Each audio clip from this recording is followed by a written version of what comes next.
Hi, I'm Celeste, and this is 10 Minutes of History from the floor of the Balboa Island Museum today. So I'm down here low because I want to talk to you about this picture that's right here.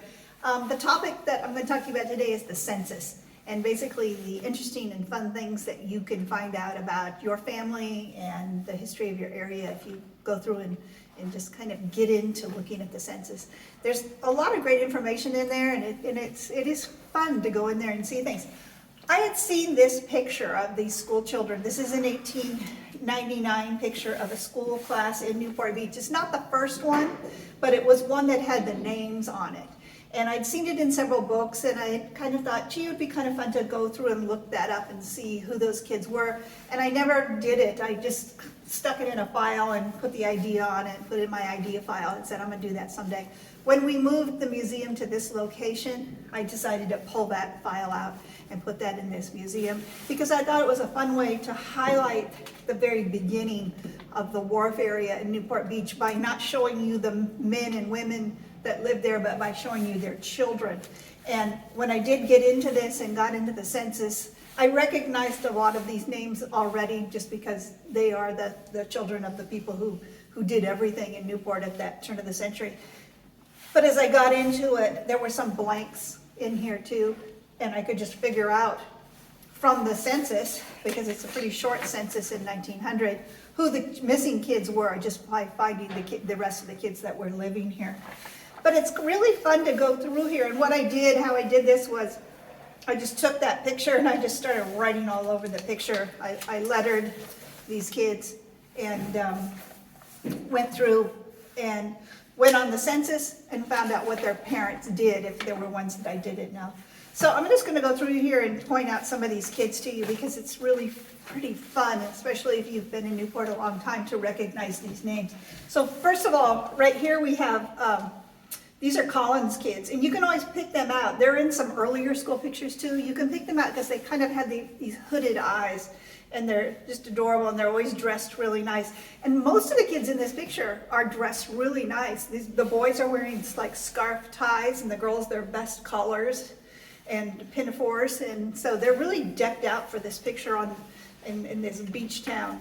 So, which is surprising because if you have seen other pictures from this time, the kids aren't always, a lot of kids don't have shoes on, and they're not dressed this well. So this is impressive. In here we have Tom Rule, son Walter, right up here in this corner. Tom Rules is the gentleman who drowned in our bay.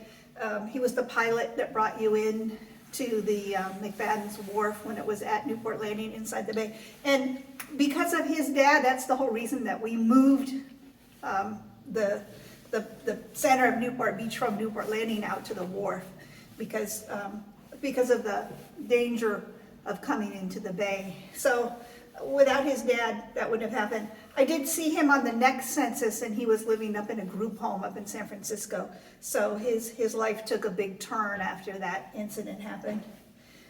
We have up here the Struckenbuck twins. Their dad was the police marshal in town. They both have matching, probably little velvet collars. They're really dark in here.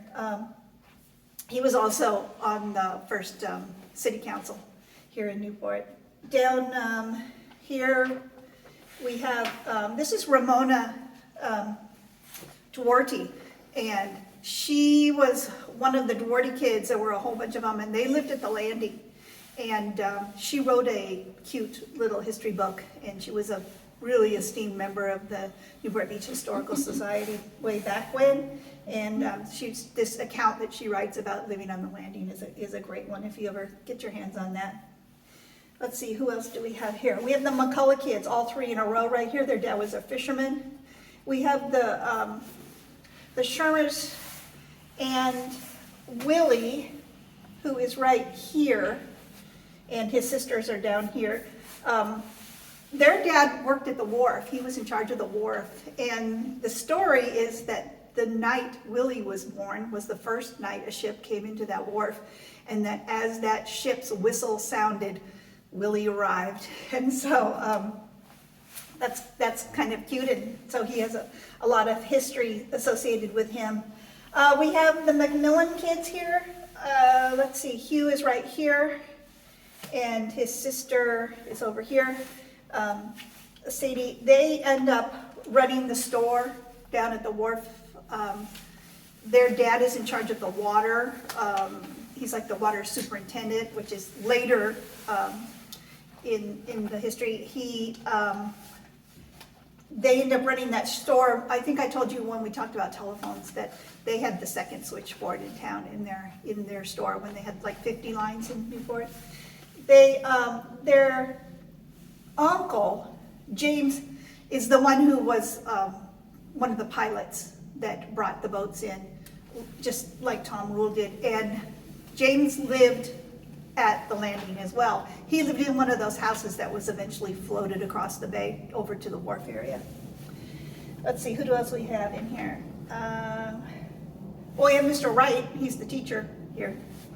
And I think, let's see, that's all I was gonna really point out to you today, but it's just really fun. There's lots of more kids. And in this little write-up I have over here, I tell you about the other children that are in here too. And there's all kinds, but you can just see that these are the people that ran the town. They're the fishermen, there's a photographer's children are here. Like I said, the men that were all on the city council, their kids are all in here. So it's just a really fun thing to do. So I encourage you to go into the census.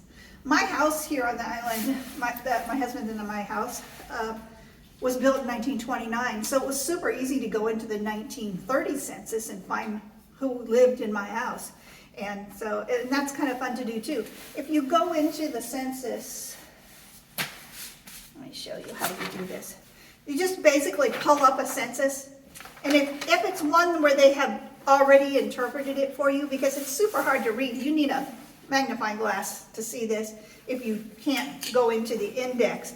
But if you click, there's like two people's silhouettes down here at the bottom. If you click on that, it's going to be already interpreted and typed out for you. Now it's hugely inaccurate because it's all up to one, the person who wrote it in their handwriting, and the other is up to the person who interpreted it. So I will tell you that on the 1920 census, it says there's an astronaut living in Newport, and it's really, if you look at it close, it's this. They work at a restaurant, but the census interpretation tells you they're an astronaut in 1920. So that's kind of funny.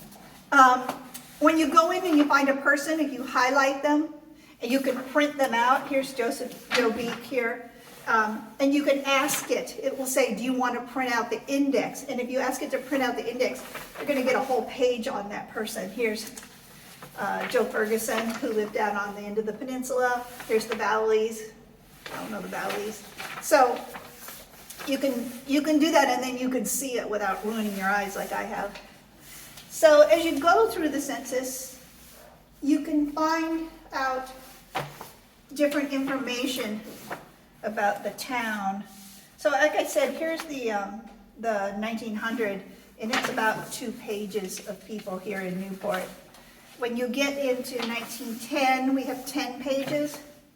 And it's interesting to see what they ask you. 1910 and the 1920 census, it's a lot about, can you read, can you write, what do you do for a living, what's your language, what's your first language? Because when you're doing the census, they're trying to compile this information so that they know how to communicate with you, so that the government knows if there's an emergency, how do we tell you? Later on, I think it's in the 40s, they're going to ask you if you have a radio, because they need to know how to get information to you. So if they see, oh, most of this town doesn't have a radio, then we're going to have to go out there with a loudspeaker and to tell you when there's something you need to know. Going through the 1910 census, I always think it's fun to go through and see what people did for a living that lived here. Like in here we have the McCulloughs. I usually just make little notes down here. Here's the man who ran the dredger. And so that would have been really important in 1910 to know who ran the dredger. So just have little notes. This one I haven't noted as much. Here's the Macmillans, the Wilkinsons. He ran the wharf. Hanson, who ran the trust company. Wallace, he was a big banker in town, and Walter Cornelius, who ran the newspaper, so they're all on this 1910 census. John Watts was Collins ferryman. He was the one who ran the Teal, the first ferry that we had here, and in 1910 his occupation is listed as a porter. And I know that after Collins left and he was no longer the ferryman, he was still listed as a porter at one of the local hotels, was probably the hotel at the Balboa, by the pavilion there. Let's see. Oh, Charles Way is on here. So, and we see also Diggers and Way was the market over on the peninsula. So when you lived on the island originally, there was no market here, and you went over to Diggers and Way. So, and here's Joe Ferguson again in the 1910 census. The 1920 census is really fun because there's a whole lot more names of people that you recognize here.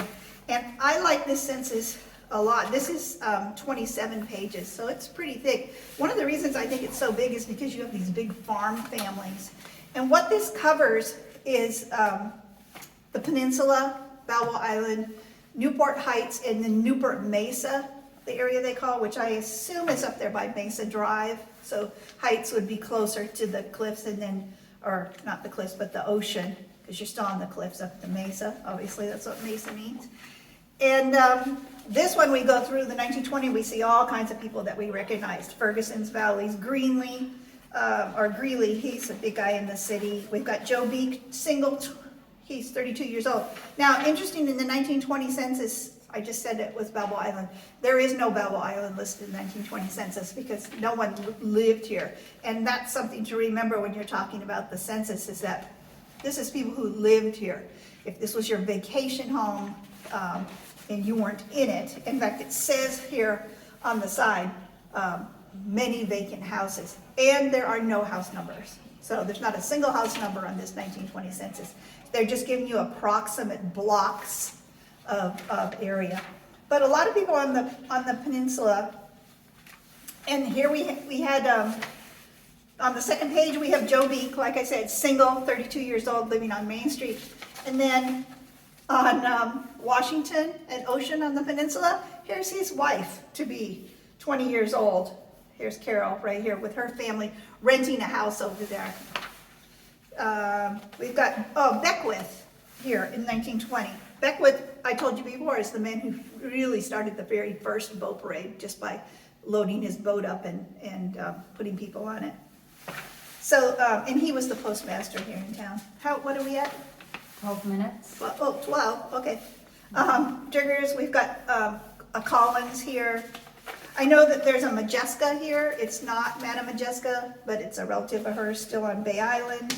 Bay Island is covered here. Lots of great, Mr. Richter, the first doctor, is in the 1920 census. Wallace again.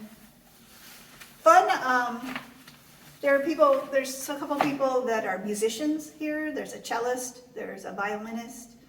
There's a lot of machinists that lived here in the 20s. Lots of Newport Heights and the Mesa are all farmers, and a lot of big, large Japanese families that are farming up in that area. And just fun to see who you can really kind of map out the city and see. The peninsula is all machinists, boat workers, real estate people, and then you get up into the farmers. I think there's like 3 doctors in this census. But you do not have Corona Del Mar in this census. In 1915, there's only 8 houses in Corona Del Mar, and they don't annex until 23 to Newport, so they are not listed here. And then again, you just keep going, 1930 census, you can get into Marine Avenue, and I have a listing of people on Marine Avenue. That's when you get into the Wally's, the market that becomes Hershey's. Although interestingly, the Hershey's, Tony and Mina Hershey and Ruth are listed. Their last name is Rudolph in that census, and I do not know why.